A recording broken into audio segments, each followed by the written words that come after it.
Can you unmute? Can you hear me now? There we got you. Okay, great. All right, Chairman, I'm about ready. Are you ready? I am.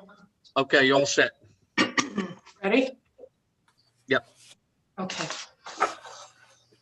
It's 7:04 and this meeting, calling the meeting to order. This meeting is being conducted virtually. The public will be given the opportunity to participate remotely through the advertised Zoom link or choice of phone numbers identified in the public meeting notice. The public should use the raise hand feature in Zoom or *9 if participating by telephone to indicate they would like to be recognized to speak. Meeting and application documents have been made available at hillsboroughNJ.civicclerk.com in accordance with the public meeting notice. Applicants will be presenting remotely and will identify themselves before testifying. Let's please stand for the flag.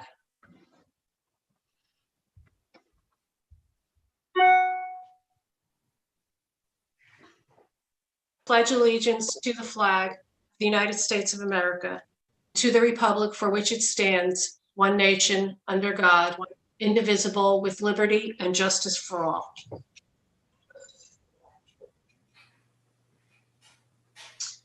This meeting has been duly advertised according to Section 5 of the Open Public Meeting Act, Chapter 231, Public Law 1975, the Sunshine Law. Notice of the 2020 annual meeting schedule has been provided to the officially designated newspaper, the Township Clerk, posted on the bulletin board at the Hillsborough Township Municipal Complex, and posted on the Township's website. Additional notice has been provided to communicate that this meeting is being conducted according to the Governor's executive orders and pursuant to Public Law 2020 C11, which allows for meetings to be conducted electronically. I'll do the roll call. Louise Wilkins. Joanne Bertolini. Here. Neil Julian. Here. Mike Foley. Here. I am here. Thomas Almendinger. Here. Stephen Mastropolito. Here. Dr. Abrupta. Here. Committeeman Frank Delcourt is not here. Township staffing participating is Fred Kinsler, IT staff, and Patrick Gorman. Present. Patrick, okay, thank you. There are no minutes from prior meetings to be considered. Fred, can we open it up to the floor for any matters that are not on the agenda? Sure. If anybody in the public who's on the line has a matter for this board that's not on the agenda this evening, you can please use the raise hand feature. Seeing none, Chairperson, I think you can proceed. Great, thank you, Fred. You're welcome. All right, so our first application is Volasov. That is, I apologize if I'm not saying it correctly, which is 446 Long Hill Road. Good evening, members of the board. My name is Mike Ogrodnik. I'm an attorney at Savo, Shaw, Gillespie, Ogrodnik, and Fisher. We're here on behalf of the Volasovs for the property as indicated at 446 Long Hill Road, also known as Block 171, Lot 78. This is an application for an in-ground swimming pool, and essentially it's a variance for impervious coverage. This property is generally heavily wooded area, and the Volasovs are intending to construct a, aesthetically pleasing in-ground pool with associated walks and patios. This is the MZ zone only permits a 5% impervious, whereas 5.96% was approved in the Hillsborough Township Zoning Board of Adjustment resolution BA 0321 prior to the construction of the residence. We're proposing a 13.4% impervious coverage. Just to give you an idea, this is a 47,175 square foot lot. We're looking to add about 1,000 square feet of impervious coverage, which would include the pool sun deck and the pool and the walkways accessory to that use. relief from the following conditions of the Zoning Board of Adjustment include driveway relief, and there was actually a bar in the application for the construction of the property for no swimming pool. So we're asking for the relief from that condition. Again, this is a lot. This is a zone that's gone to 15 acres. So if you have a, you know, if you have a 1.083 acre lot, the allowable square footage of impervious is 2,816 square feet. So the house itself sits on a footprint of 2,037 square feet. The driveway area, including the curbing, is 2,311 square feet. And the accessory structure of the shed is 140 square feet. Walkways 264, patio 481. We're going to remove a portion of the brick patio in order to integrate the new landscape design if the Board of Adjustment approves the application. This is an application that also has a variance for minimum lot depth. Again, 250 feet versus 187.83 feet is existing. And again, the lot area variance, that's a pre-existing non-conforming condition, 1.083 acres versus the 15 acres required. I have with us tonight Dr. Rochelle Volosov. She can answer any questions that you have with respect to the proposal, but I don't intend to introduce her as a witness unless she's needed, but she certainly is on the call tonight. And of course, we have Mike Ford from Van Cleef Engineering Associates to go over the proposed site plan for 446 Long Hill Road.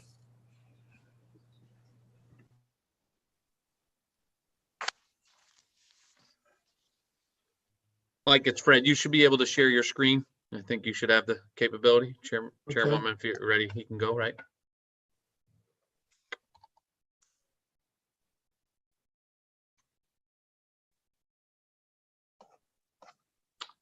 Can everybody hear me?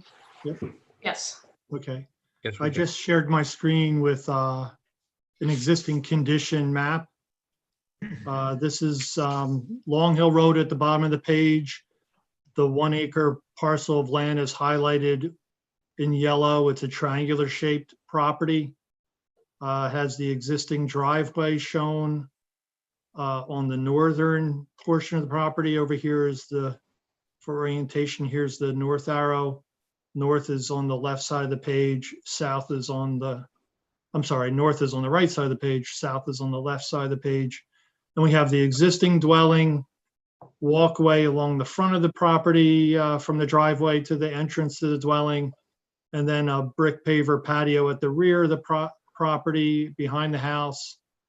There's also a shed, which I'm highlighting now, along one of the property lines. You'll notice it actually is slightly over the property line now, encroaching on the neighbor. And then this is in a property area that's serviced by a private well. I'm highlighting now on the north portion of the site, and the existing septic is on the south portion of the site. You can see that it's surrounded by woods, but essentially the entire 1 acre parcel is a maintained lawn area. As Mr. Ogrodnik indicated, this was subject of a prior Board of Adjustment application some years ago, which included the removal of a pre-existing house at that time in order to make way for the construction of the house you see here on this exhibit. And I'll go to the proposed condition now so you can see essentially the existing house stays as is, and what's being proposed. Let me go to the next page. Is replacement of a portion of the existing rear brick paver patio. That's a portion of it's being removed here to make way for a elevated deck along the rear of the property. That would be a wood deck with slats, so considered pervious. And then proposed adjacent to the deck would be an in-ground pool with impervious walkway around it that I'm highlighting here. Part of the application also is the relocation of the existing shed such that it would comply with the setback to a property line and not encroach on the neighbors anymore. So that would clean up that non-conforming condition. And there is an impervious coverage variance, as Mr. Grodnick indicated. We've endeavored to propose grading and drainage to direct runoff in the direction it goes today. And albeit the total increase in impervious coverage, which is under 1,000 square feet, or about 0.02 acres. So it doesn't get anywhere near the threshold of a 1/4 acre of net impervious coverage to trigger any stormwater management review, nor does the total area of disturbance on the site, which is actually about a 1/4 acre in total. This is 1 acre in total, the green area, and we're disturbing about a 1/4 of it behind the existing house. The existing house would remain as is, the well would stay as is, the septic would stay as is, so would the driveway. That's the substance of it. We don't have a freshwater wetland letter of interpretation. We have applied for the variance, but we haven't applied to the soil erosion and sediment control district as of yet. That would be, something that would be part and parcel to a building permit application or the construction permits. We have evaluated the prior construction plans, including the as-built grading plan that was issued for the certificate of occupancy for the existing dwelling. And basically the areas we're disturbing were previously disturbed areas and now they're maintained as lawn. The New Jersey DEP website for GeoWeb doesn't show any wetlands on or close to this property, nor any water courses or streams. That's the factual comments we would make regarding the application. And Mike, it's Neil. Why was the deck pervious? I missed that. I'm sorry. That's what the township considers a deck that's not covered by a roof. As long as it has slats, it's not considered impervious. Okay. It's It's all, so it's 100% pervious. correct. Okay. So when I looked at the calculations on the impervious coverage, Mike Ford, it talks about 5.96 allowable. And I don't see that in the resolution from the Board of Adjustments, BAO 321. To me, it looks like they were asking for 5.3%. Yeah, there may have been something in the resolution, but actually it's actually on the website. And I'm not sure the source of that history, but we provided a copy. I was gonna try to find it. We provided a copy of the previously approved stamp, variance plan for what's out here now. And that's where it identifies the 5.96. And I think part of that was, the plan as submitted for the variance. There were some conditions and changes made to the plan that resulted in a slight increase in impervious coverage. But the stamped approved plan on file at the township shows the 5.96. That's why we identified it that way. Okay, because none of the documentation that I've seen shows that number anywhere. So I found it a little confusing. Let me So see if I can find it for you if you'd like. It's actually, I want to say I saw it posted on the GeoWeb.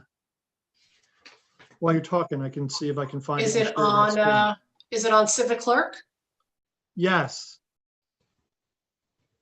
Are you seeing me change the screen now? Or are you seeing the same screen? No, it's blank Now now. we see a blank screen now. Okay. Let me stop sharing So you can see my sweater.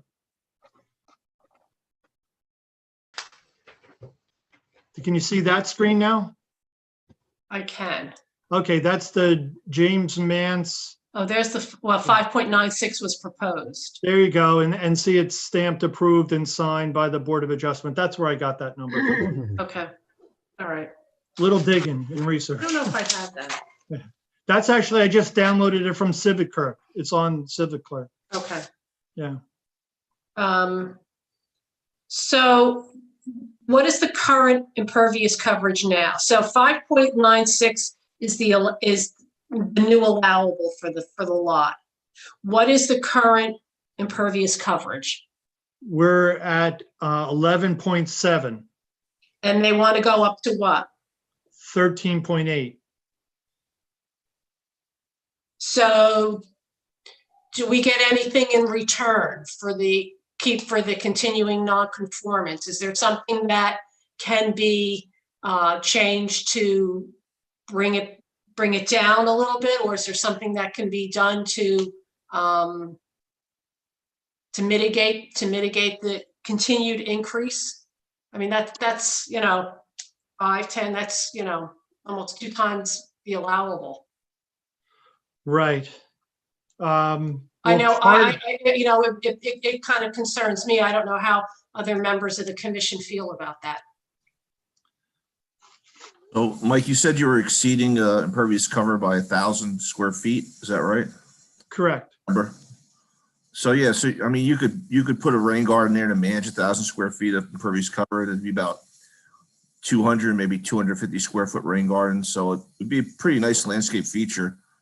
I would suggest putting it to take the runoff from the driveway though, in front of the house. So it looks like it's running out to the road. So you might just put a trench drain across the driveway and you can capture that water in a rain garden there. That would be great. Over, I'm going to stop sharing the screen and then share it again with the back to the proposed. Yeah. Let me, so I can see so the applicant's hearing what you're saying and can understand. This is the driveway. Yeah. We slope this way toward the south. And I would say I want to keep it away from the septic, but it would be like in this corner, perhaps. I'd put It's it kind of right far, no? directly in front of the house. Right Yeah. here. Yeah, directly in front of the house. Yeah. You something long and linear roll on there. It'd be nice, you know. So you said you're increasing the impervious coverage by 1,000 square feet? Is that what you said? That's the change from existing to proposed. Okay. I didn't write that number down. So that driveway's got to be at least 1,000 square feet, right, Mike? I mean, that's, Oh, yeah, it is. yeah. So, and it looks like it's all drained down towards the road. So, I mean, the only thing you might have to do is put a trench drain across the driveway to capture the water, to get it off the driveway onto the side. Like, yeah, right where your hand is there. You know, just put a trench drain there and bring it to the front of the house, or bring it to the other side of the house in front of the shed. You know, well, that's a little kind of uphill there. Yeah. Right. You could put it, you could do some regrading there and put it there too. I don't know. It'd be an inexpensive solution too, you know, because it's just really little excavations of vegetation. And even if you had to put a trench drain across the driveway, those are pretty inexpensive too, compared to what you're doing with this pool. I mean, it's really not going to add a lot of cost to it. So.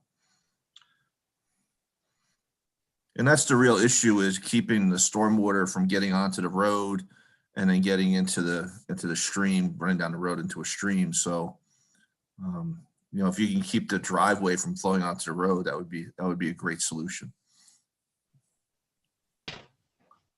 And then obviously the Environmental Commission would want to be invited to the first pool party too. That's right. So no, just teasing.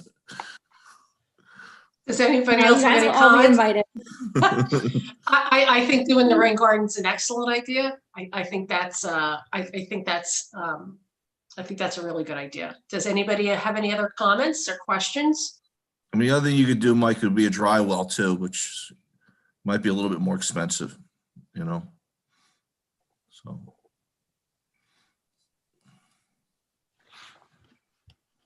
Yeah, Debbie, Mike here. Yep. Yeah, no, it looks good. Like Mike mentioned, Rock Brook, it's a category 1, but it's over 450 feet to the northwest. So no concern about wetlands or riparian zones. It is E&T habitat for barred owl, but it's rank 3, that's okay. It's already disturbed area. You're not doing any tree cutting, right, Mike? I don't think that there's any trees that we'd be disturbing as part of this. No. No. It looks like there's no trees left Okay. last time they constructed. Yeah, that's what I assumed, but I wanted Mike to say it. So yeah, I think it's good from my perspective. Okay, great. Debbie, it's Pat Gorman. I just have a few questions. It's Pat Gorman. I have a few questions. Sure. As part of this, there was a prior resolution that de-restricted a pool from being put on this property and also limited the size of the, I'm sorry, did not limit size. It limited the driveway from being a paved surface and was supposed to remain gravel. Obviously, some things have changed over years with the size of the driveway and has since become paved.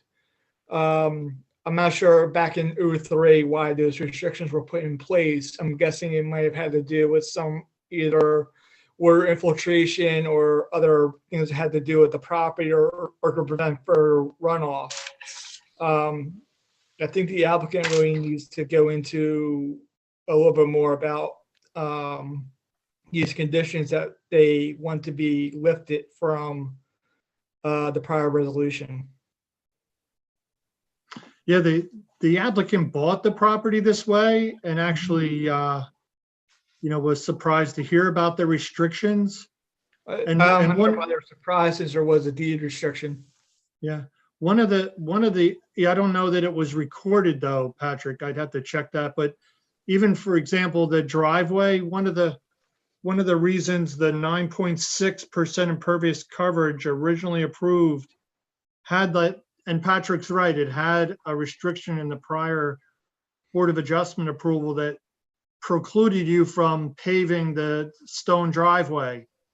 And that also made the driveway count as 50%. So the driveway essentially is basically the same size it was before, but because it went from stone to pavement, that actually increased technically our impervious coverage in the township's eyes from about 1,000 square feet to another 1,000 square feet, because that's the calculation of it. So that's part of that incremental increase from the 5.96 to the 11.7 we're at today.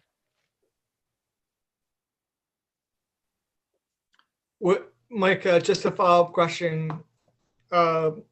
With the proposed increase in impervious coverage, has there been any problems with water infiltration or any type of perk test done to check to see if the water can actually go? Because up here in that area, you could reach bedrock at 2 feet, or you could be going, 30 feet. So, yep. To answer your question, we haven't done any soil testing. We've heard the recommendations regarding the stormwater improvements. The existing septic system is a mounded pressure dosing pump system.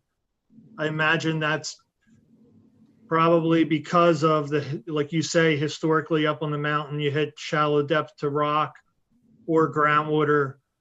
And I'll say now, with regards to the suggestions for the stormwater management improvements, perhaps the rain garden across the front would endeavor to help mitigate the existing driveway runoff, but it may not necessarily be in strict compliance with state regulations regarding separation from groundwater, because we couldn't really elevate it. You can't mound the rain garden, but it would still, I would think, to serve to help mitigate for the runoff, because it would be an added, BMP that's not there today.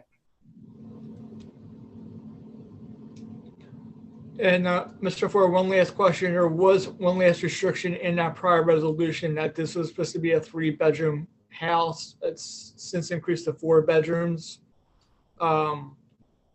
Is a septic system, can it handle the 4-bedroom? Now, it actually is a 3-bedroom house, and we're not looking to change that restriction. Okay. Yeah, the architectural plans that were submitted for construction show it as a 3-bedroom house, and that hasn't been altered by, by the applicant or their, occupying the dwelling or purchase of the dwelling. It is, and we're not looking to, at one point, we were looking to, change that restriction, but we're not. We actually originally submitted the application with a pavilion next to the pool for a covered outdoor space. And Yes, that's been eliminated. Yeah. Okay. Yep. Nothing else this time, Mr. Chairman. So Patrick, I guess the Board of Adjustments has to decide whether they want to grant them the ability to put the pool in and keep the driveway paved, since those were 2 restrictions that were in the original resolution, correct? Yes, the Board of Adjustment would have to grant the relief on the prior application as part of this to make this happen. Okay.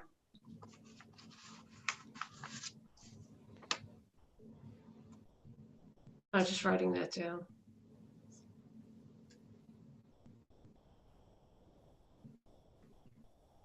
And I believe as part of your request, Mr. Agronic? That's correct. And our notice will address all the variance relief requested. I know we've revised our narrative. Let's see, 1, 2, 3, 4 times. So we're honing in on all the accurate data for the notice for the hearing, which is scheduled for, I believe, January 21st. Correct. Anybody else have any other questions for relative to the application? So we will Debbie, go ahead, Mike. Sorry, just real quick, regarding other approvals, maybe I missed, I apologize if I did. I assume we're going to be over 5,000 square feet for soil erosion sediment control from the county conservation district. Is that correct assumption? Correct. Yes. And has that been submitted or no, not yet? No. And what about Delaware Railroad and Canal Commission? Are we within? We're in their review zone. We're less than a 1/4 acre. Actually, even on site, we're less than a 1/4 acre total proposed condition. So should be non-applicable. Did you Are you going to submit, because you didn't mention that before? No, we didn't submit a I don't recall submitting. We submitted this back in September or August. But we did not submit to the DNR Canal Commission that I recall. It should be on Civic Clerk if we did. I can check. Could you please, because I can't get access right now. Yeah. This is awesome. It is. I don't see it on here. There's deeds, right-of-ways, subdivision, resolution. I don't see it on here. Just to help things, I don't have anything in my file for the DRCC. No. So are you going to apply for a letter of exemption? We can. I don't think it's a bad thing to have on file, considering it is in the review zone. Right. Agreed. And you're not applying for an LOI, correct? No, we did not, and we weren't intending to. Yeah, Debbie, they're far enough away, right? From, I mean, if the stream was within 150 feet, and they said that, they're far enough away, 150 feet to me is not far enough away. I mean, that's within the transition area waiver. But I measured over about 487 feet from that stream. So I would not recommend that they be required to do an LOI based on current information. Okay. All right. So then we will request that you install a rain garden of approximately, Chris, I think you said between 200 and 250 square feet. To account for the runoff from the driveway. Michael will have to do that calculation, but usually to manage 1,000 square feet, it's about 200 to 250 square foot in size, 6 inches deep. So Okay, you may have to make it shallower though if the groundwater table is really high. So the footprint may be a little bit bigger. So enough to accommodate 1,000 square feet of additional impervious coverage. Is that the correct way to put it? That's right. Yep. Okay, all right.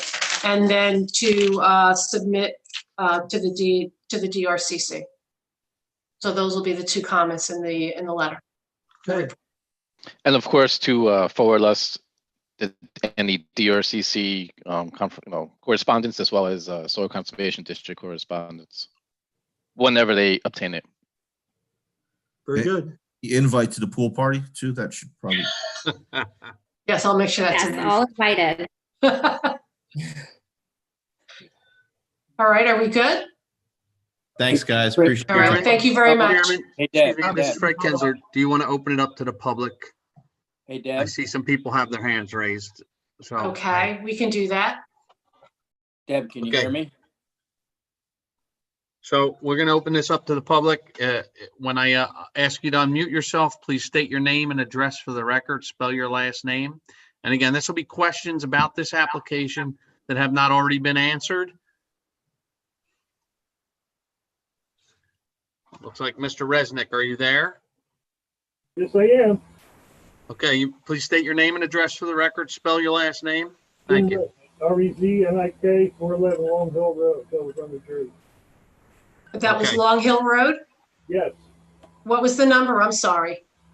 4-1. Thank you. Go ahead. Your question? Yeah, I'm gonna just throw these out there. Is the board and the township aware that there's already an above ground pool? Well, you're aware of this fence and you're aware of the shed. And I'm assuming you're aware that the stone driveway was paved over. All of these projects, were permits issued and were they inspected? Because in the original stipulation on the deed, the driveway was supposed to be remained as stone. Right, yeah, the owner didn't do that and they took title to it that way. And we're aware of that and that's part of the relief we're requesting. Who paid the driveway? I don't know the answer to that, sir. Well, it's either the person that built the house or the person that bought the house. The prior owner. And did the township do anything about that? I don't know. I don't have that answer either, sir. I'm sorry. And I'd like a written response if they got involved or if they just let it go. What about the shed and the fences over the property line? That's being corrected as part of this application. That's not my question. My question was, what about it being erected and being inspected? That means somebody didn't do their job and it's over the line, the fence and the shed. I don't have it. I don't know, sir, Mr. Resnick. I don't know that, but I would think that if you went to the township office, the planning or I guess engineering, is that correct, Patrick? They would be able to know whether those had been inspected and given permits. Patrick, I'm not really sure. Is that correct? Yeah, I can take care of it now. So essentially the fence does not require a permit from the township. Okay. Okay, so What about the shed? it was assumed that the shed was built without permit. Okay, and how was that rectified? It's being rectified as part of this application. Yeah, that's for now. How was it rectified when it was built and not inspected? I don't understand the question. I'm sorry. Can you please repeat? Yeah, the shed was erected without a permit and it wasn't inspected. It was in violation. What did the township do to correct it? The correction. This is part of the correction. Yeah, the property owner is doing that now. What did the township do originally? To correct it. Correct the action, right? The township was unaware that the shed had been erected on property without permit. All right. These points that I just brought up about the pool. This is above ground pool that's covered over for the winter. I'm under the understanding that a permit is necessary for that. We're permits full for that. There is no pool there now, sir. Yes, there is. There's Above ground like pool. sorry, Could we you put like just, a pop-up pool in the summer. Oh, yeah, it's a temporary structure. It's According to the a building temporary department- structure. We just did it. According to the building department, it requires a permit pool and inspection for any pool like that, electric and plumbing. I would like the township and the board to look into these issues and to come back with a written reply of how this is handled by the township.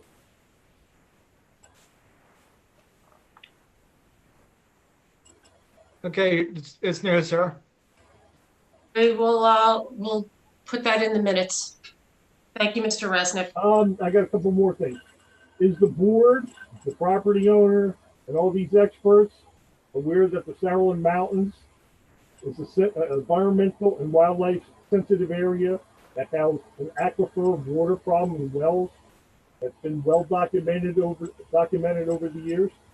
Yes, we're very well aware of that, sir. Yes. So people are having problems with their wells going dry or have to keep re-drilling or whatever with all the demand on the water aquifer. What has changed that we're going to allow more water to get pumped out of the mountain?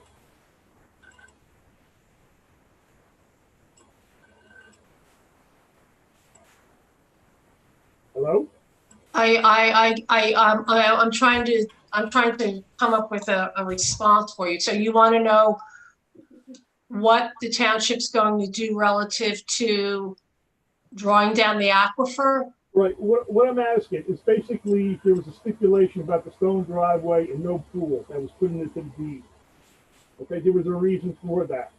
Now all of a sudden, because they want to put a pool in, we're going to throw them over by the wayside, and any neighboring properties that have wells may have future problems now because the pool's going to use a lot of water. I'm not sure how up on the mountain pools are filled. Are they drawn from the well, or do you? I'm sorry, Dr. Foslow? I'm sorry. We would bring the water in So with a truck. like the fire department will come in and fill it. Well, the fire department. That's correct on the original fill. Everybody does that when they get a new pool. You pay for a water truck to come in. But after that, it's coming on the homeowner, the property owner, to draw from their well or their city water, to top off their pool on a regular basis from evaporation. And then they're going to have to drain the pool at the end of the, not drain the pool, but lower the water level, and then have to bring it back up during the spring. And this is a constant lowering the level and raising the water level on a well, on a mountain that has well issues. All right. My understanding is also that one of the main reasons that the county and the township are buying up all the undeveloped parcels of property was to reduce the demand on the mountain's limited aquifer. Has this changed? I'm not saying this is the only reason. This is one of the many reasons, because they know people up here have a problem with their wells. This has been documented well. There's been many township meetings on this, way back from when 3M mining was even here. Okay, I was not aware of that. My understanding was the purchase of the county property was to link up open space and expand the Sourland so that there was more open space. I was not aware that it was relative to the aquifer. Right. I mean, it was one part. It's not all. I'm not saying it's the only factor. I'm not going to lie to you and say that, but that was one of the major factors. Right. I mean, same thing with when 3M mining owned the quarry, and now it is Sylvie that owns the quarry. They have to follow strict guidelines for capturing water leaking out of the quarry's rock base, recycling water, collection basins, so on and Correct. so forth. Yes. Water. That's correct. They have a state permit to do that. Correct. Right. And I'm not complaining about that, but I'm saying the residents that already have their wells, we already have problems, and the quarries that has to take these drastic measures. And now all of a sudden we're getting willy-nilly. and draw water?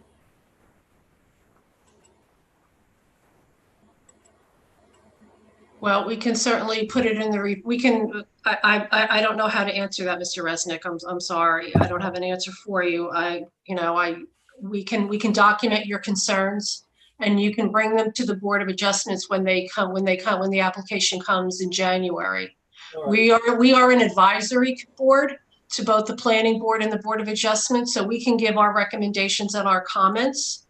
And they choose to either accept or not accept our comments and our recommendations. But we would suggest that you attend the Planning Board and bring these points to them. Right, because everything that I brought up is well known by the township and is well documented over the years. All right. Not a problem on finding the information. All right. All right. I personally don't care if they built a pool, if they built a Taj Mahal or whatever they can do on their property. That's not my goal. My goal is I have a well up here. It's been affected over the years, just like all the other residents up here. Water is not a luxury. It's a necessity.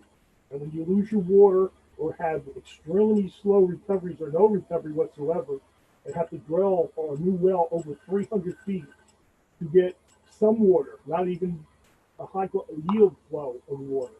It's unacceptable. So my thing is, if this is going to be approved, I think there should be a stipulation in the deed that who's going to be held responsible for neighboring wells that are negatively affected by this project. Is it going to be the property owner, the township? Mr. Resnick, this is an approved single-family use. There's no change to the approved use. Well, we're talking about things that were done for impervious services, and I'm not blaming the owner now, but nothing's done over the period of time.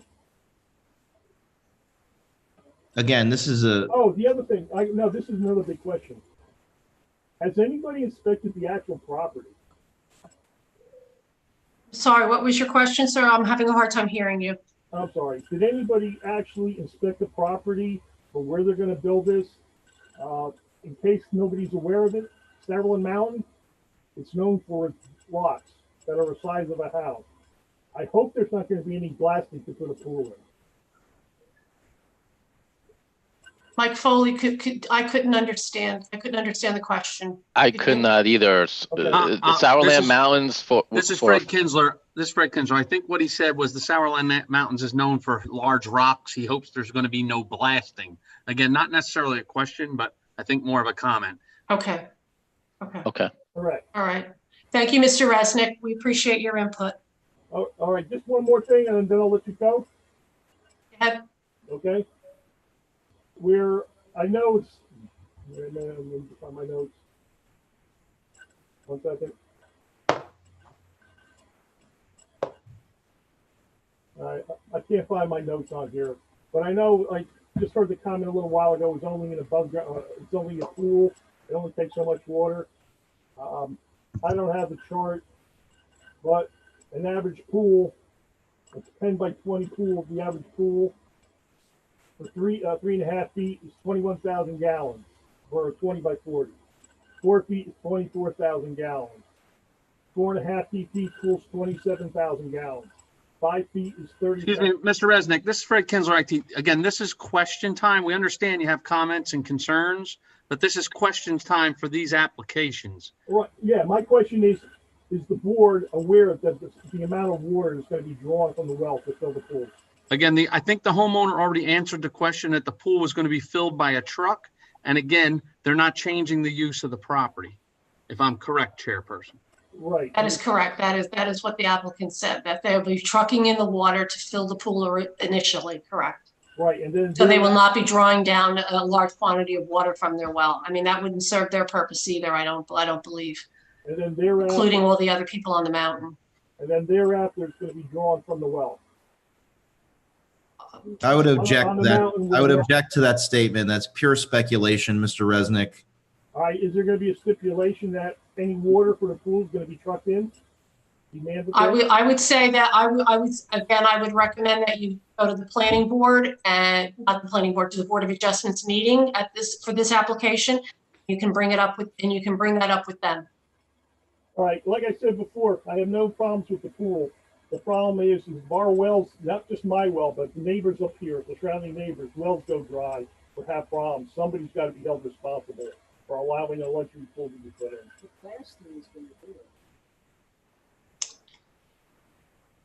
That's it. Thank you, Mr. Resnick.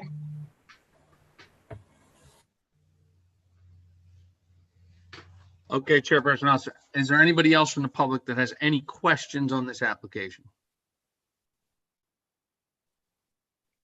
I see none, Chairperson, so you may proceed. Thank you. All right, well, thank you to the applicant, Mr. Ford, Mr. Ogrodnik, and we'll be getting the report out before the meeting, before your Board of Adjustments meeting. Thank you very much. Have a good holiday. You too. Thank you so much. Thank you. Have a good one. All right. Next application is McDonald's USA. Is there anybody on the call for that one? Yes. Okay. Let me just put my thoughts together on this one, move my papers over.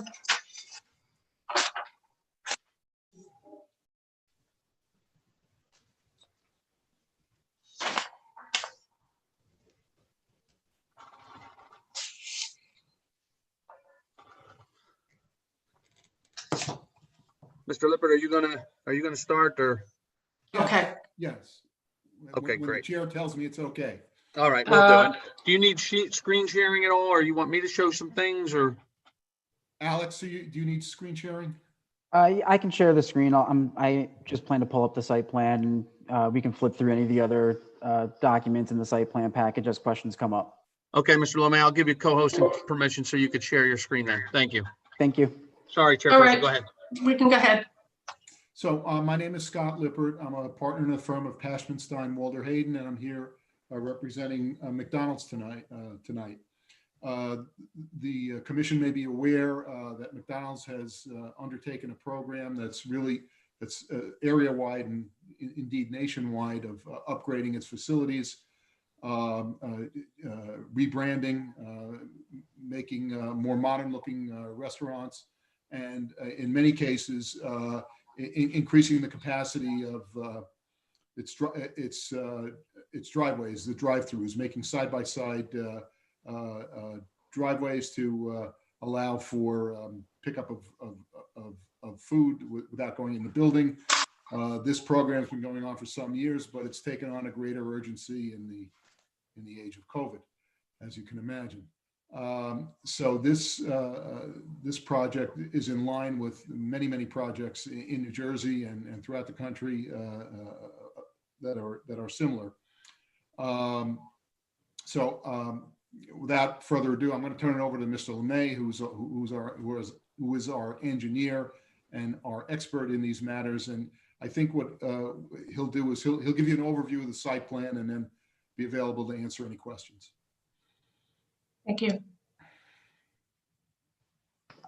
Thank you, Mr. Lippert. Members of the commission, thank you for having us here tonight to hear this application for the McDonald's. Again, my name is Alex Lemay. I work with Bowler Engineering as a project manager. I've been with Bowler Engineering for a little over 9 years at this point.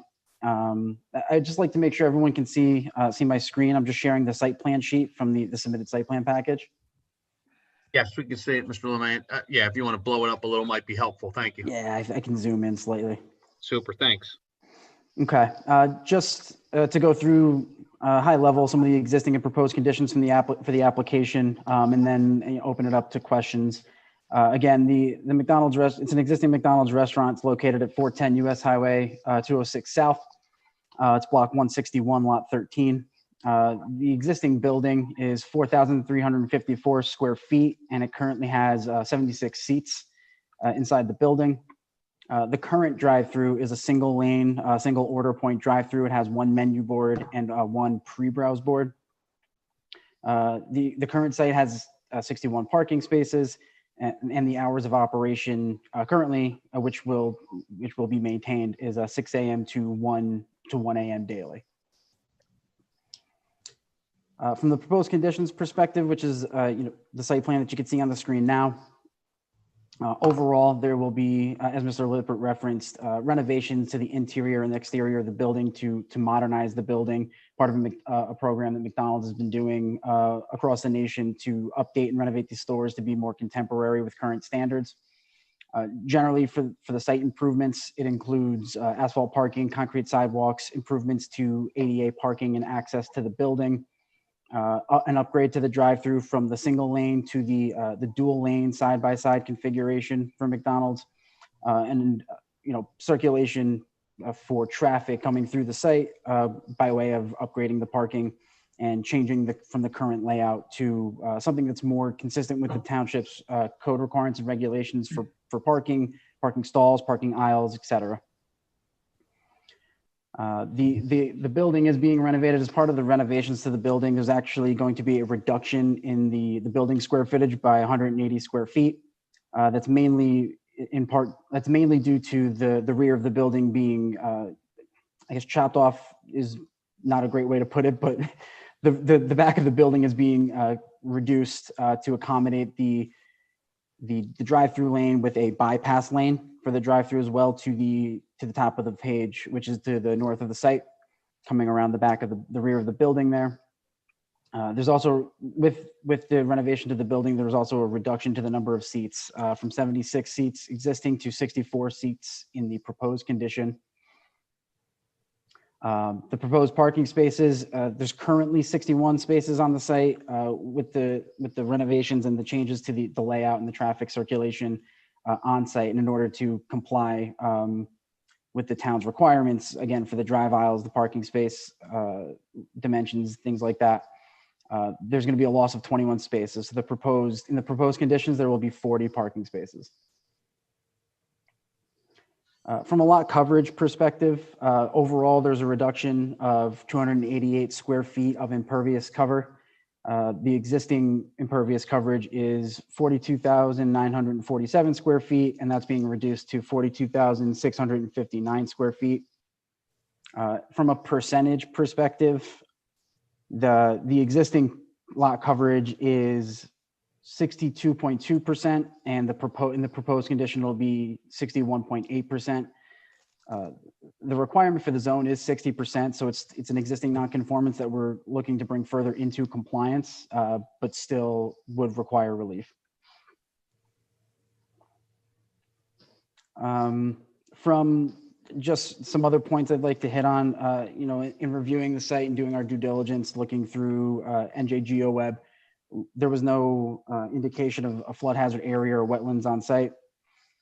From a stormwater perspective, given that it's considered a major development just due to the amount of disturbance, which is 1.5 acres for the improvements, we are meeting the DEP's criteria for stormwater for quantity reductions, water quality, and the groundwater recharge.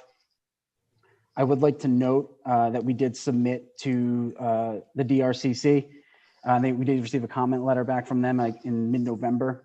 They did make reference to water quality for the application, as their requirements are slightly different from the DEP's criteria. I've got a couple messages into the DRCC, but I would expect that we will be meeting their criteria for water quality.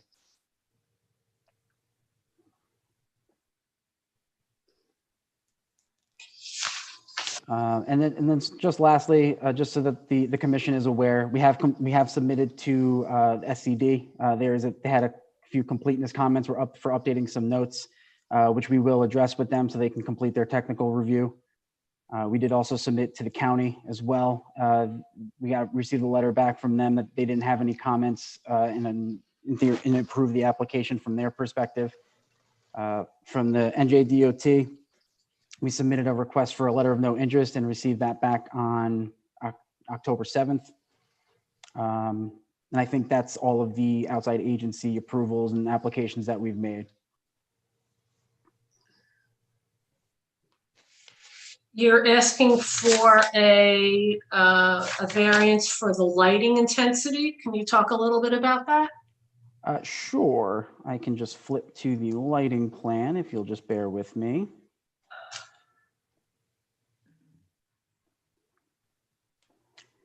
From a light intensity perspective, we are requesting a variance for the maximum average light intensity on the property. We do have more than what is permitted in terms of the 1/2 foot candles, what's required. We have a little less than 1 foot candle throughout the site, and that's just, for purposes of lighting up the parking areas from a safety perspective. And you'll see elevated areas of light at the ingress and egress onto Route 206, just as there's a pedestrian access, crossing the ingress and egress driveways. So we typically like to make sure that's properly lit from a safety perspective. Are you going to have any spillage out onto the rear of the property where the residents are located?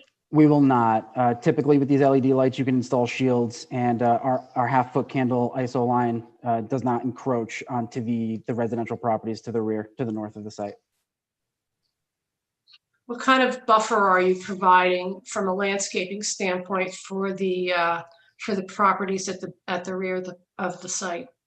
The buffer width is about, sorry about that. The buffer width is at 9.5 feet at its smallest, but we do have a fairly substantial landscaping plan with shrubs and trees along the residential properties in order to properly screen the restaurant from the residential properties to the north.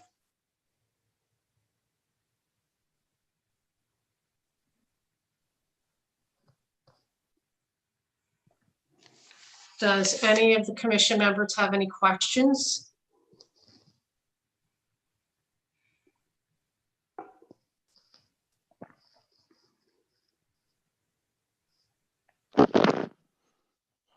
Hey, Debbie, can you hear me? Okay, I can. I had some questions for the applicant regarding, can you describe your, what trees you're taking down, what trees you're putting up, where they're going?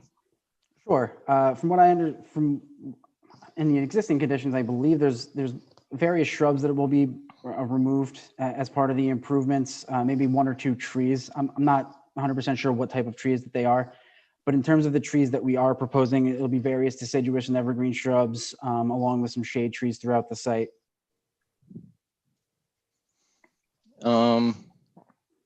And it looks like you're required to put up 6 shade trees. You're only putting up 4. Why is that? Yeah, I mean, mostly that's due to just overhead wires and conflicts along the frontage of the site. You can't put them anywhere else? I mean, I think we can maybe fit another tree or 2 in the, I'll call that the southwest corner of the site. It might not be exactly at the frontage, but I think, near the parking spaces that are striped for employee only on the west side of the site, we could potentially look to fit another tree there. Why don't we do Yeah, that? I mean, because, Yeah. yeah, because you're looking for variances, item number 10, 11, regarding, 6 shade trees required, you're only doing 4. And the next one talks about the distance from the tree to the parking space is supposed to be less than 50 feet. So if you add those trees there, that would help possibly alleviate that need for that variance? Sure. Or is there other places that is still an issue? And if so, I think where do you that have an idea of variance, where? yeah, I think it's pretty close to 50 feet, mostly throughout the site. I think the biggest area where that distance comes into play is these 2 pull forward spaces at the front of the site, which I'm highlighting with my mouse, if the commission can see that. I think Right. that's just slightly over 50 feet from this, from the street tree located to the southwest of those 2 parking spaces. So I think that's probably where that variance comes into play. And we could certainly look to shift that tree a little further to the east to try and comply with that requirement. There's no trees there now? I'm trying to picture it. It's just vegetation and plants and shrubbery? Correct. I believe there is 1 tree in the frontage. Let me see. Is this the section of the property where there was a building there and there's no longer a building there? Is that where this is all going to go? That's where the parking lot is. Yeah, that's where the parking lot is in the southwest corner. Yep. Right. And next to that is the gas station. The gas station's to the To west. the south of it? Yeah, southwest. Southwest. Yeah. Right. Okay. Yeah, I mean, if you can get 2 extra trees in there, that would get rid of that. That's correct. Thank you. And I Mike. guess overall, you're demolishing the entire existing structure, is that correct? No. The existing structure is going to remain. There is a small piece, and I can flip to the demo plan for the I know you talked commission. about the back half was being cut off, but I didn't understand. Yeah, not half. If the commission can see, if you can see where the line for the building gets into a dark black from a gray, Yeah. that is the piece of the building that will be removed. So the rest of the existing building and footprint and foundation is all remaining? It's all remaining with some additions on the west side of the building, just as part of the drive-through improvements to get an additional window for pull forward, which is when, if there's any issue with someone's order, they have a spot designated to a window ahead of the pickup window, as well as 2 additional parking spaces. So there's some vestibule improvements, and I can flip to the site plan to show you on the west side of the building. These areas in the gray shade are where there are building additions on the west side of the building. Okay, but the remaining structure will be fully rehabilitated? Correct. Sounds like interior, exterior, Yes. structurally if needed. Yep. Okay.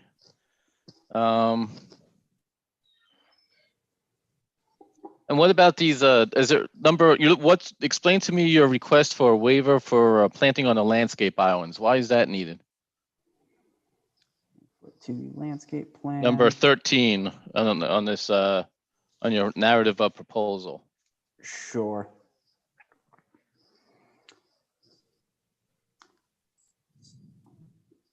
I believe the landscape islands we are proposing plantings in all of the landscape islands.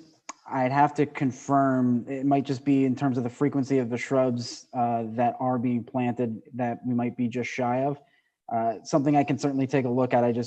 Looking at the plan, it looks like we have the plantings in all of the curb islands proposed. Yeah, I would just make the strong recommendation that you try to alleviate the need for that variance. Sure. So I know whenever I go to a McDonald's and other establishments, drive-through restaurants, I'm always looking for a parking spot that's in shade, especially during the summer. Mm-hmm. And a lot of developments, not necessarily in Hillsborough, but are doing less and less shade trees on islands. And I find that to be problematic. So I would strongly recommend that you try to alleviate the need for that variance. I mean, there's Sure. a couple, you show some existing hedgerows or shrubs, put in a tree. Take out 5 hedges, but possibly put in a tree. If there's a legitimate reason you can't, then please justify that. But preliminarily, I don't see why you can't meet that variance. Sure. And,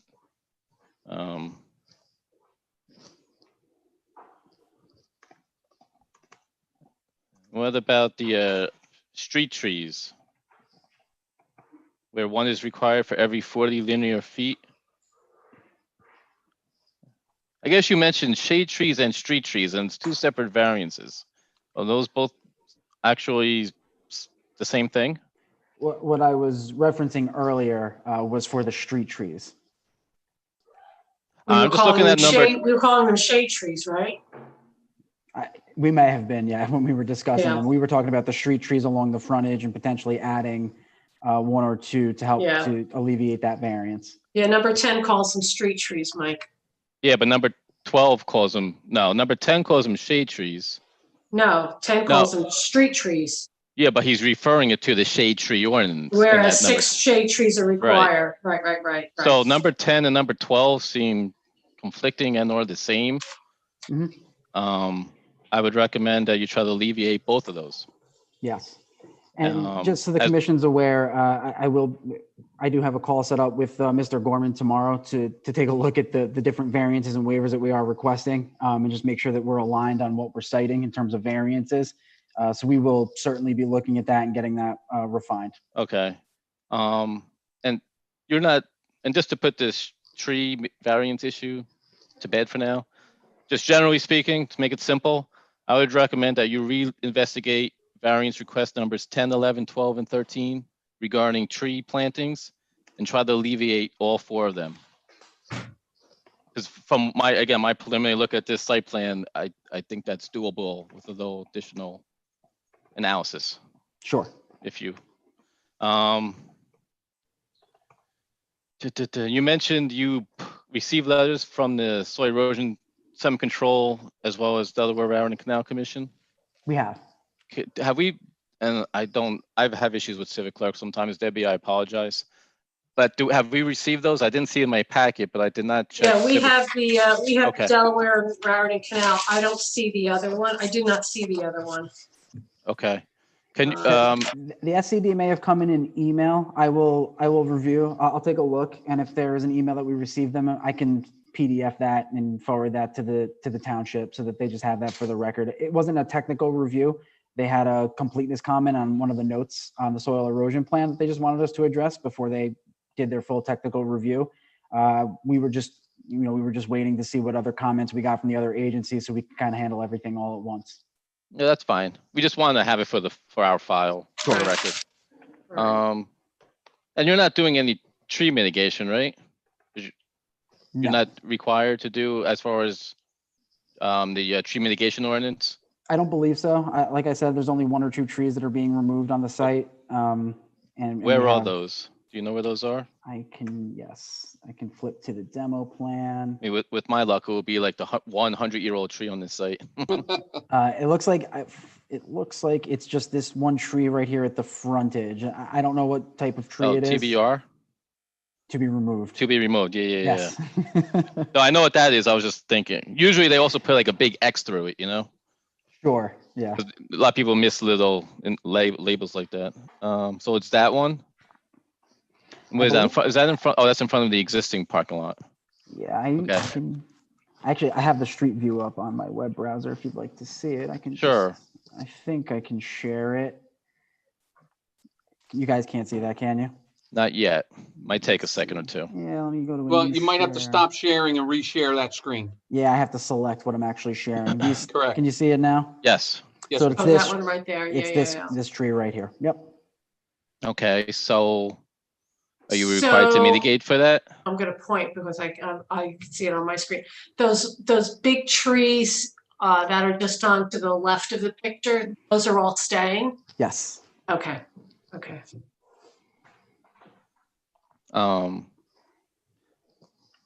So are you replanting that tree as part of your shade trees or what's? Yeah, we have 4 street trees. Yeah, we have 4 street trees at the front that we're proposing. Okay. I'm Debbie. I'm just trying to figure out, if it's 2 different requirements. So they required to replace that tree in addition to the 6 shade trees that they're required to do, or can that be one of the 6 shade trees are required to do? Well, we can ask that question, Mike. Yeah. And they can reply to the board when they do that. My gut would be that it has to be in addition to. The street trees? For that tree that's coming down, I think they would have to replant that tree for that tree in addition to the shade tree requirements. I don't think it would be a double dip type thing. But I'm not sure. I would ask that question then. Okay. So instead of 6, it would be 7. But again, it's all tied into the number 10 and 12 and how it's worded. We'll ask that question. Okay. Okay. All right. That's all I had. Thank you. Sure. What did you say about the impervious coverage? Let me think about that. Just that You're overall. reducing it. Yes. Where does the stormwater go for this site? The stormwater currently, which will be part of the upgrades for the site. I'll just flip to the drainage and utility plans. The stormwater for the site is collected through several inlets in a pipe conveyance system, and it currently, and what we will be doing in the proposed condition, connects into a manhole off of the rear of the site to the north, which then drains, I believe, through the residential properties to the street to the north and into the township system. And that will stay the same. Yes, no change to that. No, we submitted a stormwater report as well with our application that outlines the calculations and the hydrographs for the current conditions and the post-construction conditions. Chris Abrupta, did you see that report? Yes, it did. I just looked at it again. Okay, and you're okay with it? They really don't have to do anything because it's all paved and they're leaving it all paved. And the township doesn't have any ordinance that requires redevelopment to manage stormwater. So, so they're in compliance with the state regulations. Okay. They don't really have to do anything for water quality, groundwater recharge, or water quantity. So they're pretty set. Okay. Thank you. Does anyone else have any other questions related to this application from the commission? Mr. Chairman, I have just one question and one comment. Sure. Go ahead. I believe the township has treated the tree mitigation in addition to street trees. I don't think there's not one sub in, one sub out, but Alex, that's one of the points we can talk about tomorrow when we go over the variances and the other requirements. Number two is seeing the DRCC report and you have to go back. Are you expecting any significant changes to the current plan due to the DRCC comments? Nothing significant. We have to talk to the DRCC and look at how we're going to address their comment about the water quality. We'll look at potential ways to mitigate that with them so we can meet their criteria. But that would be about it. Okay. Do you have any dates coming up at the DRCC prior to a board meeting, or would it be after? Yeah, we've left them a couple messages, Mr. Gorman.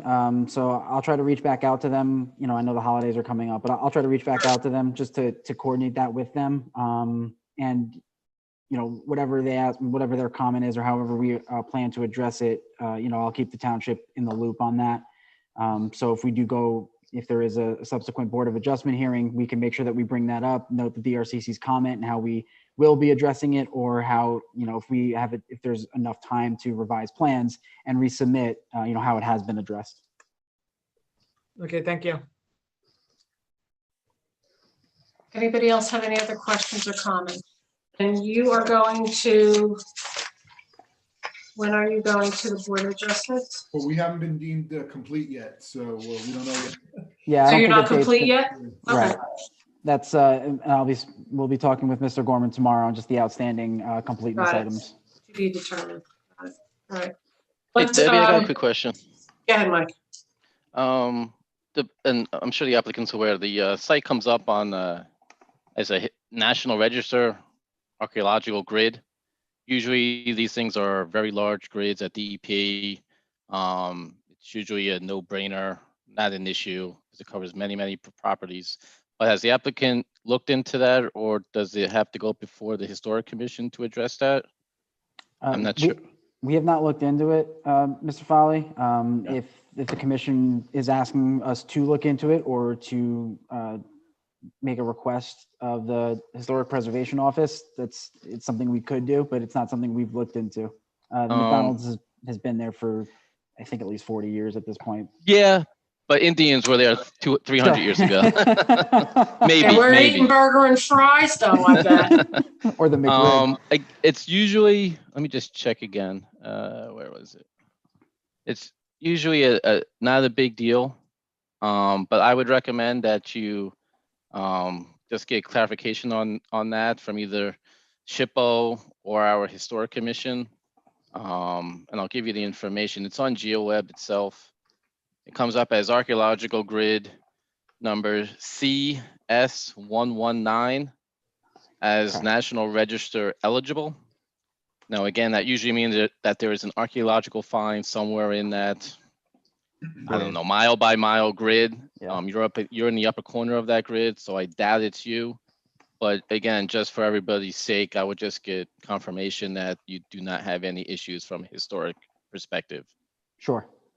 Just it's to cover you guys as much as ourselves. Right. All right. Thank you. Thank you.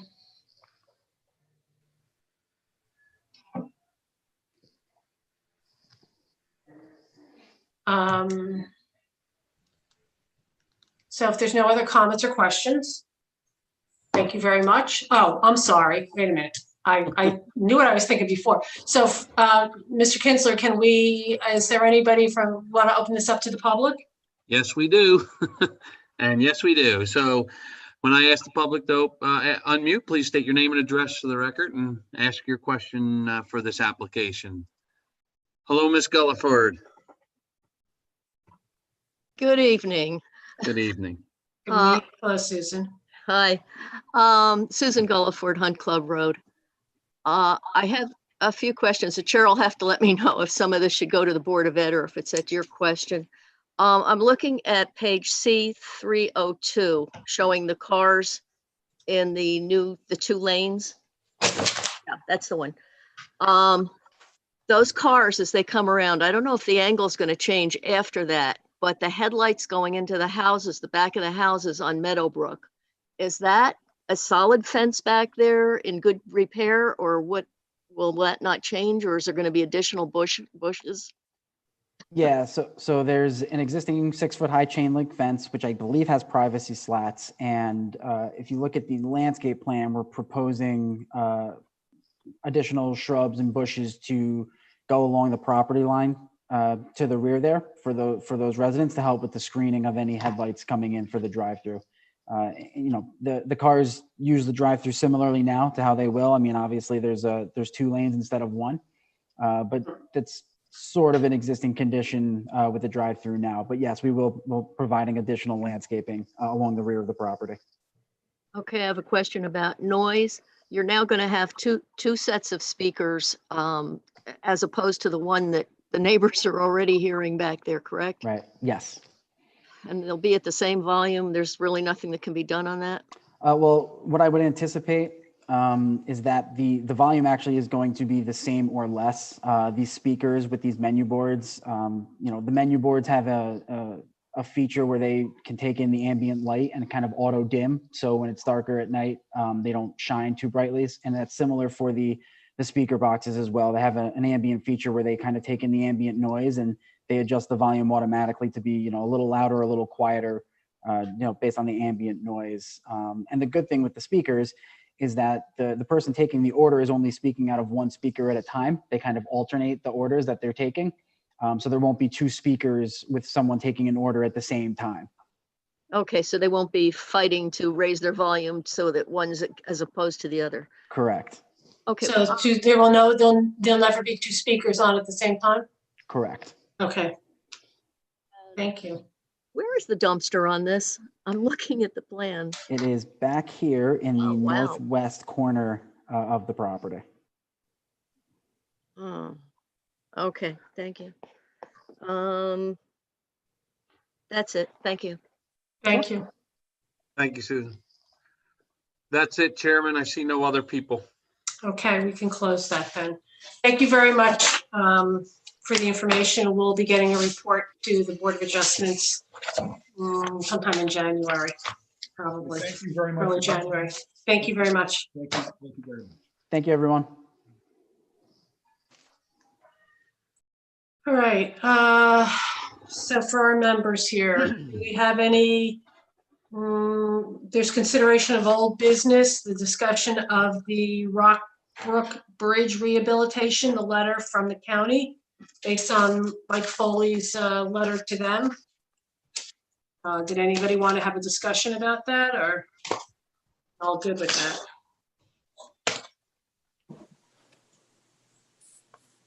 Yeah, I was okay with that, Debbie. Everything's good? Okay. Yeah, they addressed our requests. Consider of new business. Neil, did you want to discuss what's going on with the planning board with status? Sure.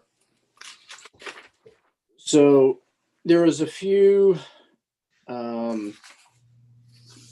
applicants that we've seen since the last environmental commission, and I just wanted to update you guys on it.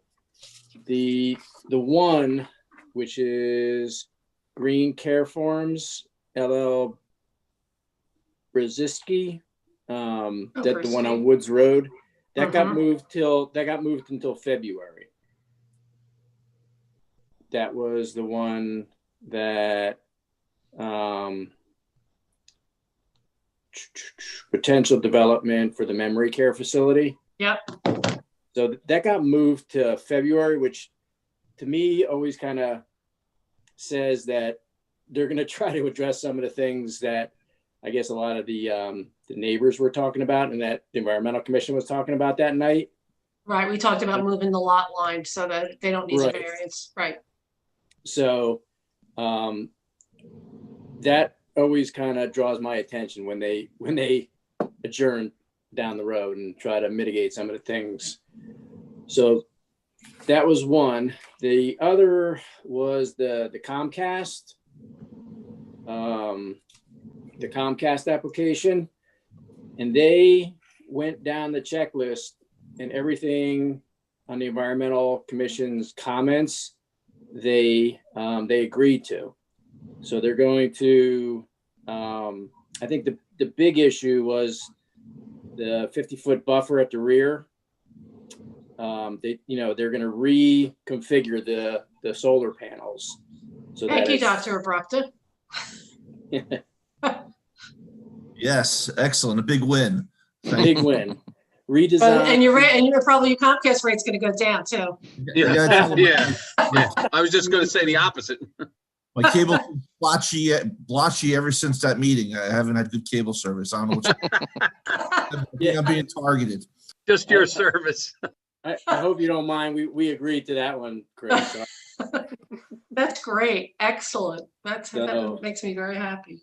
Yeah, so everything that the Environmental Commission recommended, they agreed to. But like I said, the big one was the setback. So they reconfigured that to the commission's desire. And then the last one was the campus associates. And I was kind of talking to Debbie before the meeting about that. The only professional that was heard was Mike Ford. And I think we adjourned close to 11 o'clock that night. So they're coming back. What did I say, Mike? January 14th? You said December 14th the first time, but Yeah. I think you meant January 14th. I think I said January 17th the first time. You did say the 17th. Yeah. I'm like, I- well, I think that's a Sunday. Yeah, Yeah. it was So- something like that. I know something was off. It's the 14th. So that'll be the second meeting. And I don't expect that any of these meetings are going to get less lengthy. I just think they're going to continue to drag on. But what I would ask, because there's the biggest issue right now is obviously the stormwater, that waterway that the Environmental Commission kind of deemed as a waterway. I could tell you that the township engineer kind of thought differently of it, and we're waiting for the next professional, which is going to be the environmental consultant, to kind of chime in on that. So I would say, like, if you're going to attend any of the meetings with your level of knowledge, I would recommend going to the one on the 14th, because there's like an ongoing debate. Is it a waterway? Is it not a waterway? Is this the waterway Who are you that- talking to specifically? To Mike Foley? Because Chris and I walked that site. I mean, I know Mike was the one that I was talking to on the email. Okay. But I guess right. I'm talking to everybody, but I know Mike had said that he would possibly attend the next meeting. Right, So that's right. why I'm saying that. I don't know if you or Chris plan on doing that, but that one issue where we said We think it's a stream and they need the 150-foot we buffer on do, either side. we do Correct. not agree with the applicant's representation. The ordinance defines a stream as a watercourse, blah, blah, blah.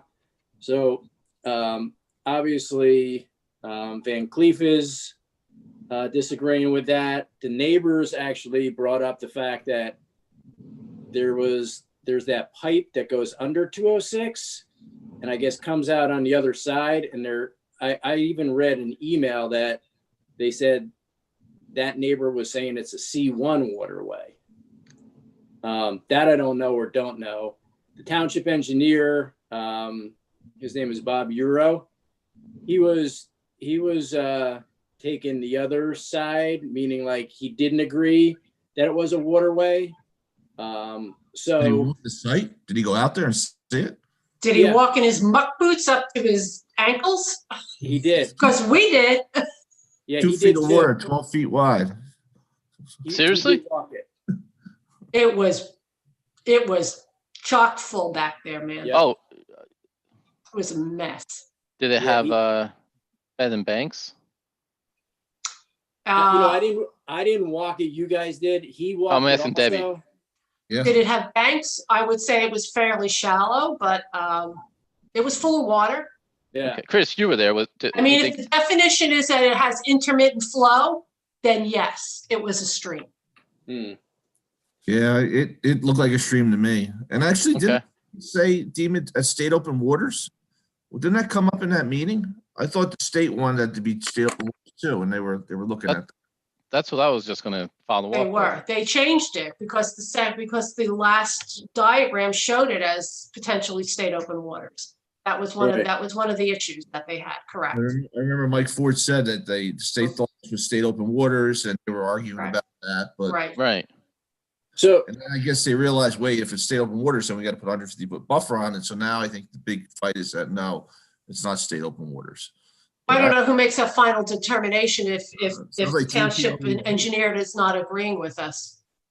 well, the thing is, it's what it comes down to is everybody, I guess, can state their not their opinion, but their analysis from a technical standpoint. Mhm. And everybody's entitled to do that. And in the end, it comes down to, a vote. Who votes yes, who votes no. Correct. So when you're kind of given the technical information, it has to be evaluated by the board people, and they're making their decision based on that technical information or not. I guess what I'm saying at this point is I could use the support Mhm. if you guys have any free time to attend that meeting, because I can only. I'm not as technically fluent in terms of some of that stormwater stuff that you guys are.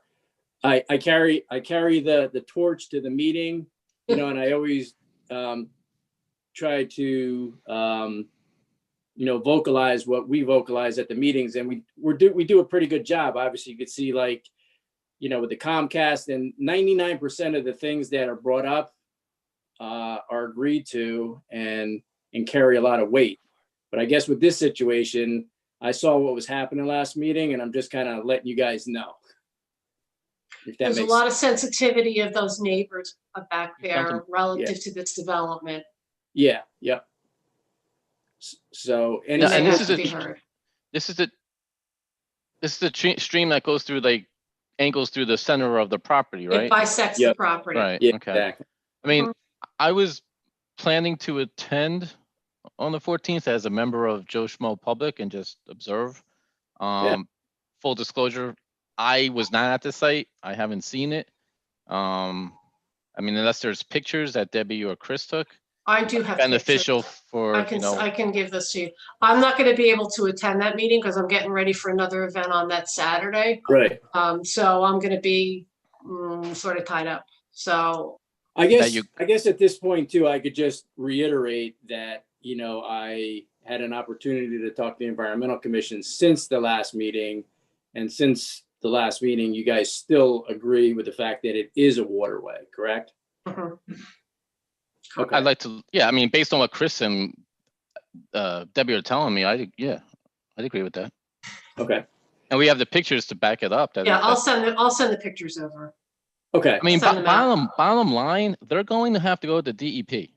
So during DEP's review, whether it's for a freshwater wetland permit or a flood hazard area permit, quote unquote, regulated waters is what this is. It's an issue of regulated waters, whether or not it's regulated by the Flood Hazard Area Control Act. And therefore, what's the flood hazard area? What's the riparian zone? What are they going to DEP for though? Well, Okay. aren't they going for a flood hazard permit? I'd have to check the notes. I Oh. thought, I'd I have to thought they check, were. I'd have to check my notes also. If they're That I'm going to not- I'm DEP not sure. land use for either of those, DEP is going to review and make the determination, which is what I thought Mike Ford said, that during preliminary coordination with DEP DEP was telling them that that was regulated. No, he did. He definitely went the other way during that meeting. He said it's not regulated. Did it come Well, up? they are getting some general permits for, filling in some wetlands. That I remember. But what else did you say? The flood hazard permit? Yeah, regulated waters falls under New Jersey Flood Hazard Area Protection Act, flood hazard permit. Okay. And that, that includes any impacts to a floodway, a flood hazard area, or a riparian zone. Yeah, I think I'm trying to remember what Mike said, but he definitely changed his tune at that meeting.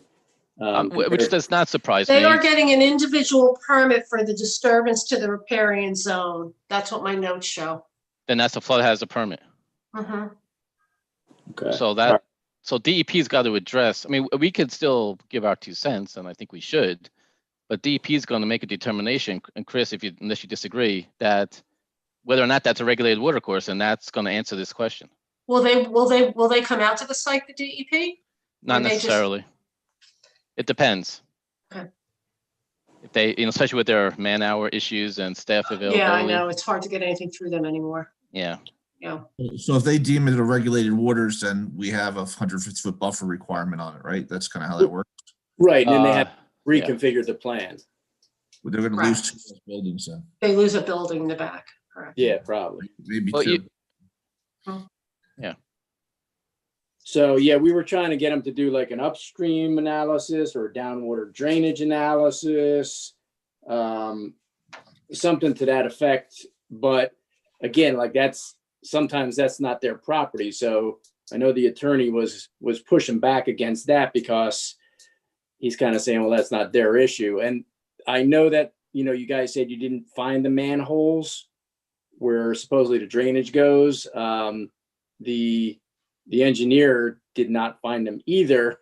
So obviously that whole area has to be addressed back there. Whose engineer? Well, how could Ours how could they show them on the plans if they didn't find them?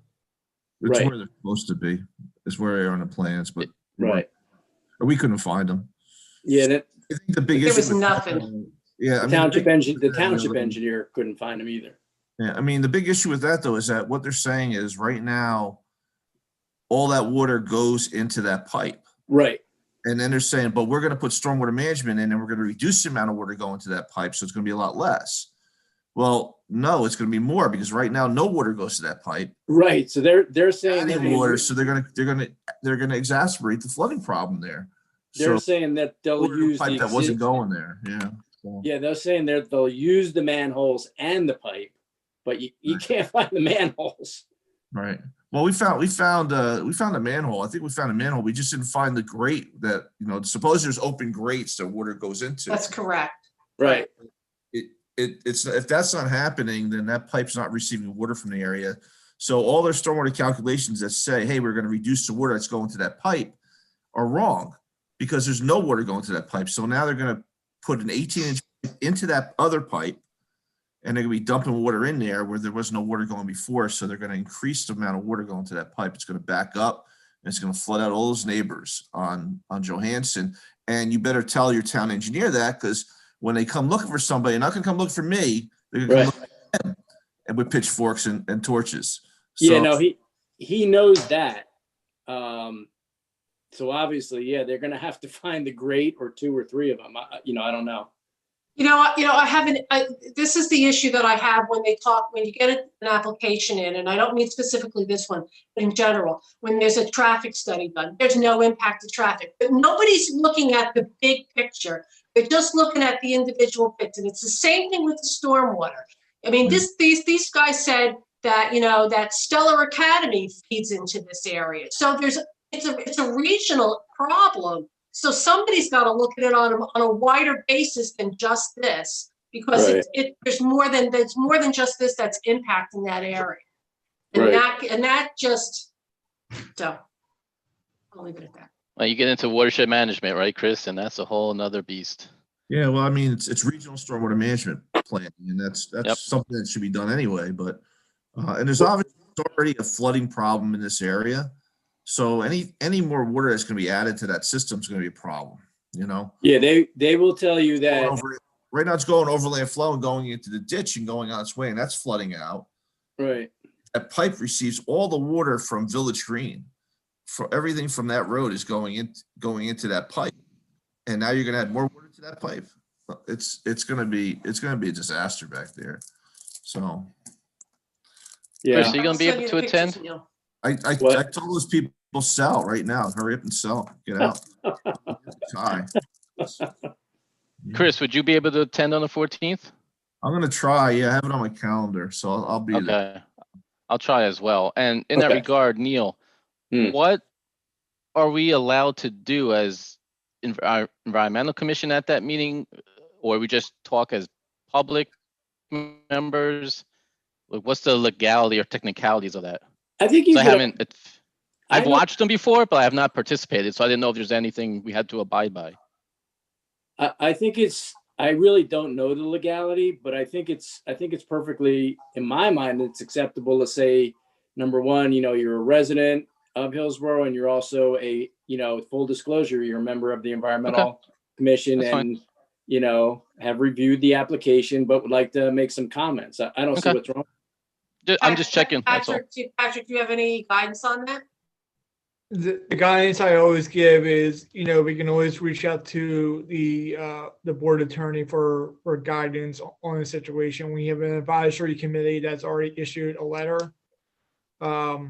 Of course, Mr. Julian's on that board. It can raise certain points to see if they're raised or not. A supplemental letter can also be done by by you guys, I believe. But I'll double check on that and get back to you tomorrow on that.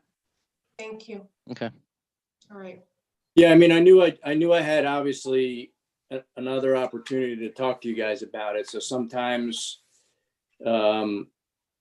it's good to kind of like get a little bit more information before we go back on the firing line. So I figured, let me do it, Right. Absolutely. How many people from that development were at that planning board last board meeting? There must have been a lot of people there, right? Yeah, well, and it was all virtual, so it's kind of hard to know. As you can see by tonight, Fred, they just keep lining up and lining up and lining up. When you're in the in the courtroom, obviously you could see the amount of people, but when it's virtual, they just keep coming and coming and coming. This is Fred Kinsler.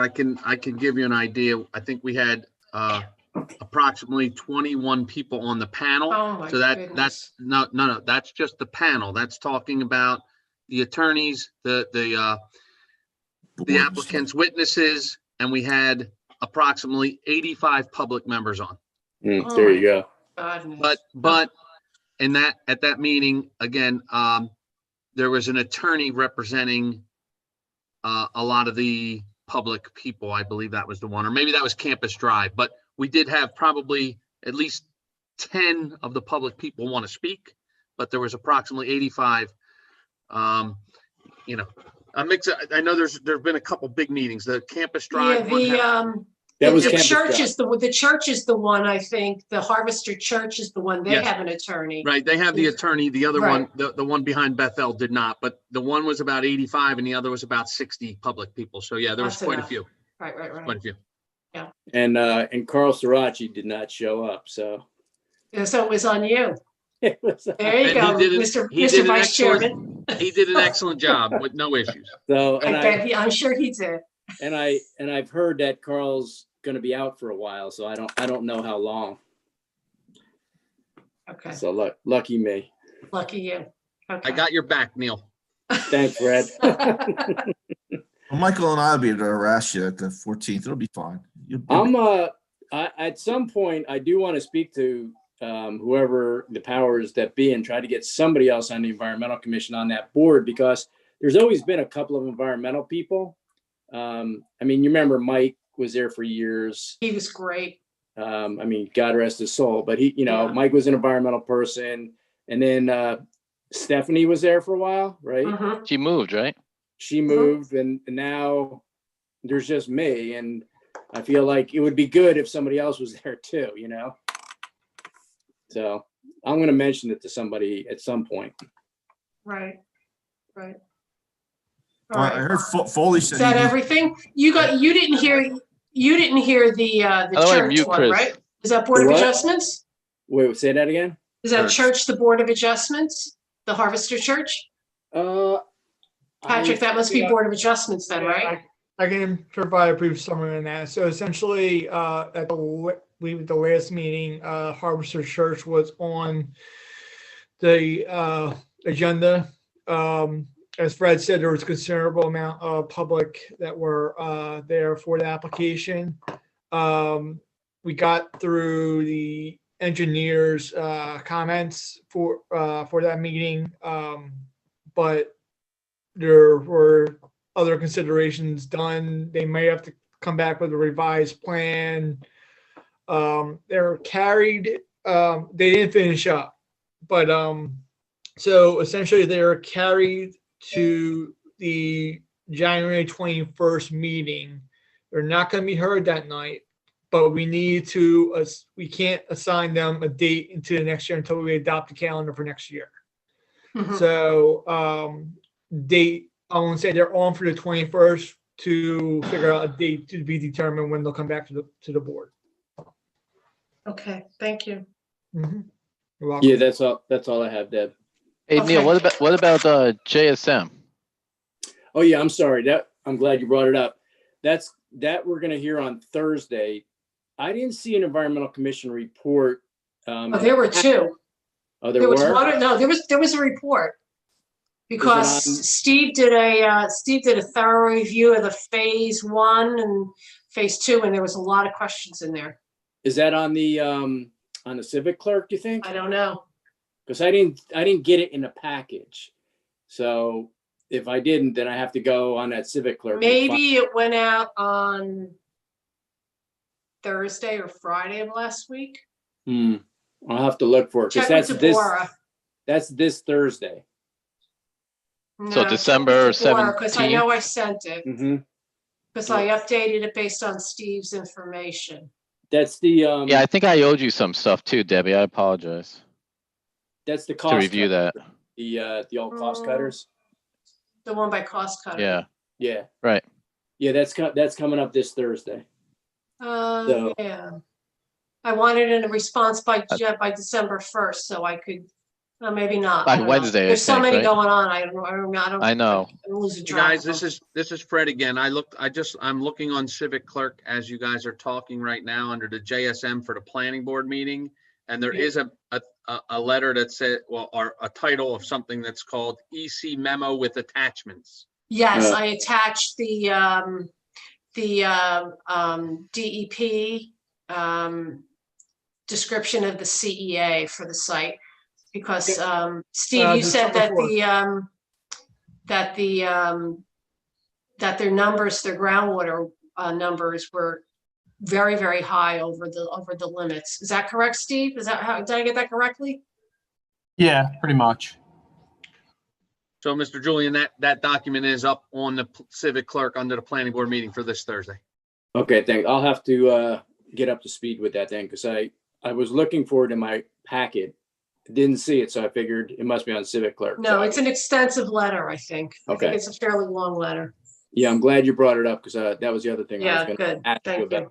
Got Neil, what time's that meeting? 7:30 or 7 on Thursday? 7:30.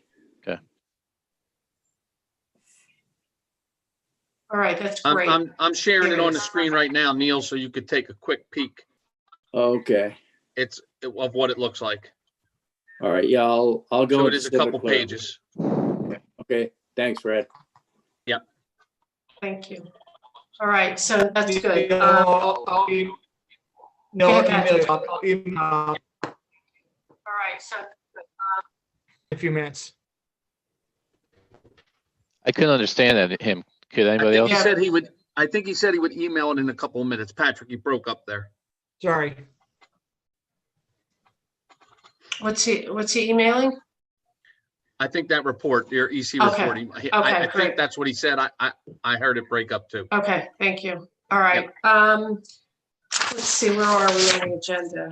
All right, committee reports, commission memos for applications. Mike, you have to get the minutes done for September. And I I owe have you? one in October and I think a one in November to do. So I'd like to get that done so that we can do them review them in January and get them out of the way. Good. Fred, you want to open it up to business from the floor? Sure. Anybody on the floor have new business for the committee? I don't see any, Chairman.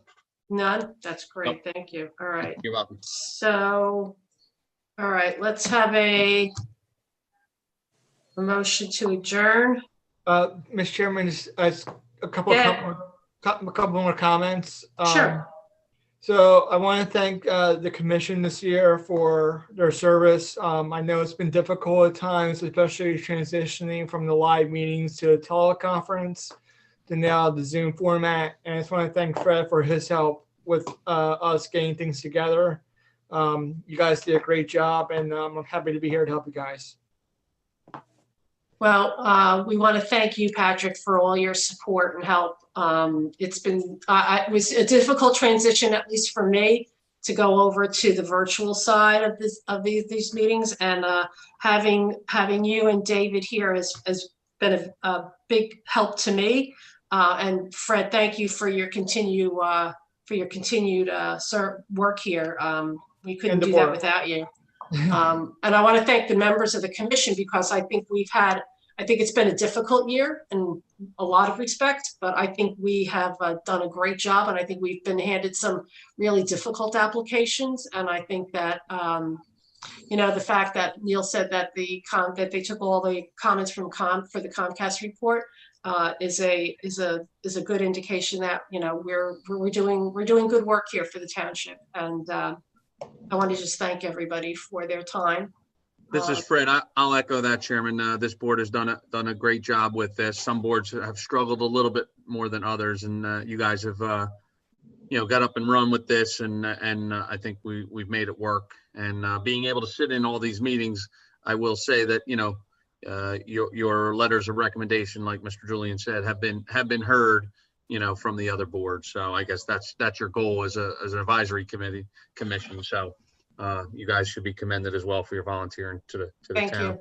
Thank you. And this is a great group of people. I think that we're working with. I would call them the dream team. I mean, everybody brings a little bit of something to the table, and I just think it's a great group to work with. So I thank everybody for the great year.